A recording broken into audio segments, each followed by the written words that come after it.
এই রিকশা যাবে? I don't have time. আরে বাবা, আই ডোন্ট হ্যাভ টাইম। এই অনু ইংরেজি মারাচ্ছে। আই তুই বাংলায় কথা বলতে পারিস না? বুঝতে পেরেছি, মেয়ে পটানোর ধান্দা, তাই না? তুই কি ভেবেছিস তোর এই ইংরেজি কথা শুনে তোর প্রতি ক্রাশ খাবো, তোর প্রেমে পড়ে যাব? কখনোই না।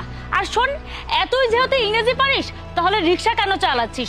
বড় একটা কোম্পানিতে জব করতে পারিস না? Please don't disturb me. High, তুই আবারও ইংরেজিতে কথা বলছিস? বলছি না বাংলা কথা বলতে? প্লিজ আপা, আমাকে ডিস্টার্ব করবেন না। আমি একটা কাজ করছি, আমি এখন যাব না, আপনারা যান। এইবার ঠিক আছে, তুই বাংলায় কথা বলবি। তোকে এই রিকশাতেই মানায় না, ইংরেজিতে না কোনো বড় কোম্পানিতে। স্টুপিড কথাকার। এই অনু, ওর মতো ছোট লোকের সাথে কথা বলে শুধু শুধু সময় নষ্ট করছিস কেন? চল এখান থেকে।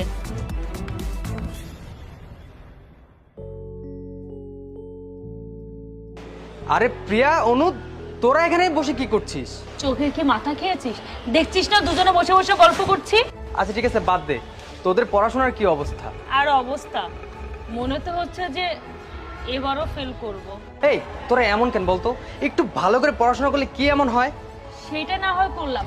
আচ্ছা, তোর কাছে কি এমন কোনো লোক আছে যে বই দেখে গুরুত্বপূর্ণ প্রশ্নগুলো দাগিয়ে দিতে পারবে? একজন তো আছে, সে অনেক বুদ্ধিমান এবং অনেক পরিশ্রমী।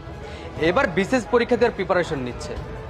আমি যদি তাকে বলি, সে তোকে হেল্পটা করতে পারে। তাহলে তুই তার সাথে কথা বল।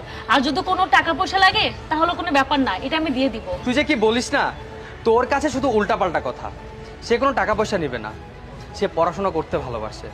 সে নিজের ইনকাম নিজে করে, আর নিজের ইনকামের টাকা দিয়ে পুরো পরিবারকে চালায়। শোন, ও আমার ভালো একটা বন্ধু। আমি ওকে বলে দিলে তোকে হেল্পটা করবে, আর তুই নিজেও একটু পরিশ্রম করিস, ঠিক আছে? আচ্ছা ঠিক আছে, চল ক্যাম্পাসের দিকে যাই।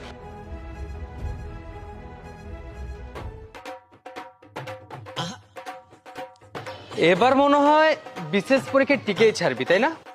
আরে তেমন কিছু না, আসলে প্রত্যেকটা মানুষ হয় কি এই লাস্টের দিকে এসে আটকে যায়। আমি গত বছর যেমন আটকে গিয়েছিলাম, এবার একটু চেষ্টা করছি যাতে আটকানোটা ছাড়িয়ে ফেলতে পারি, বিশেষ পরীক্ষায় পাশ করতে পারি। আমার কি মনে হচ্ছে জানিস, এইবার তুই নতুন ধরনের একটা রেকর্ড করতে যাচ্ছিস।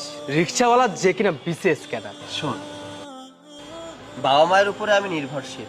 কত কষ্ট করে বাবা মা আমাকে মানুষ করেছে। এবার আমি চাই আমার উপরে যেন পরিবারটা নির্ভরশীল হয়। আরেকটা কথা, মানুষ তো অটো চালিয়ে কত কিছু করছে, ফল বিক্রি করে কত কিছু করছে। আমি রিক্সা চালিয়ে কেন কিছু করতে পারবো না? আমি চাই রিক্সা চালিয়ে যেন বিসিএস ক্যাডার হতে পারে। জানিস বন্ধু, তোর এই আত্মবিশ্বাসকে আমি এই জন্যই এত সম্মান করি। তুই এই বিশেষ পরীক্ষা টিকার জন্য দিনরাত কি পরিমাণ পরিশ্রম করছিস, যা বলার বাহিরে।